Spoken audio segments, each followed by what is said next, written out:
కేసీఆర్ కు నోటీసులపై మంత్రి ఉత్తమ్ కుమార్ రెడ్డి స్పందించారు. ఉలికెందుకు విచారణకు రావడానికి ఇబ్బంది ఏంటన్నారు. ఎలాంటి తప్పు చేయనప్పుడు నోటీసులు అందుకున్నంత మాత్రాన ఉలికిపాటు ఎందుకని ప్రశ్నించారు. జ్యుడిషియల్ కమిషన్ నోటీసులు అందిన వెంటనే దానిని తప్పుబడుతూ మాట్లాడటం విచారకరమని అన్నారు. గతంలో ఇందిరాగాంధీ వంటి ప్రముఖులు సైతం విచారణ కమిషన్ల ముందు హాజరైన విషయాన్ని ఆయన గుర్తు చేశారు. నోటీసులు ఇచ్చాక చట్టబద్ధంగా ఏర్పాటైన జ్యుడిషియల్ కమిషన్నే కించపరిచేలా మాట్లాడటం సరికాదని అన్నారు.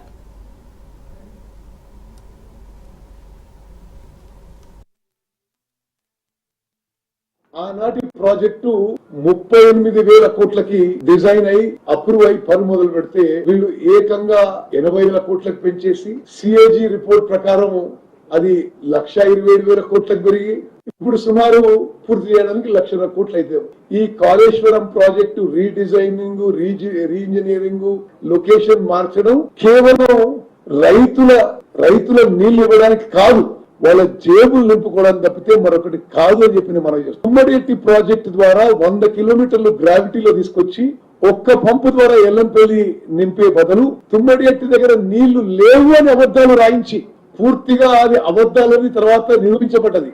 165 టీఎంసీ ఉండంగా కూడా లేవని చెప్పి కేవలం కమిషన్ల కక్కుర్తి కొరకువే ప్రాజెక్ట్ రీడిజైన్ చేసి తుమ్మడేటి నుంచి మేడిగడ్డకి షిఫ్ట్ చేయడం జరిగింది. దీంట్లో పూర్తిగా ఒక కాంప్రహెన్సివ్ ఒక కమిషన్ ఆఫ్ ఎంక్వైరీ చేయాలి. అత్యున్నత న్యాయస్థానంలో ఉన్న వాళ్ళు ఇది పరిశీలన చేసి వాళ్ళ రిపోర్ట్ ఇవ్వాలని మేము కోరడం జరిగింది. నోటీసులు అందగానే ఏ విధంగా మాట్లాడుతున్నో ఇది సభ్య సమాజం మొత్తం కూడా ఖండించాలని చెప్పి మనం చేస్తున్నాం. బీఆర్ఎస్ పార్టీ ఎంపీలు కూడా పార్లమెంట్ లో నేషనల్ డ్యామ్ సేఫ్టీ యాక్ట్ కి మద్దతు పలికారు. వాళ్ళు మద్దతు పలికి చట్టంలో ఏర్పడ్డ నేషనల్ డ్యామ్ సేఫ్టీ యాక్ట్ ప్రకారమే national dam safety authority report ఇవ్వడం జరిగింది.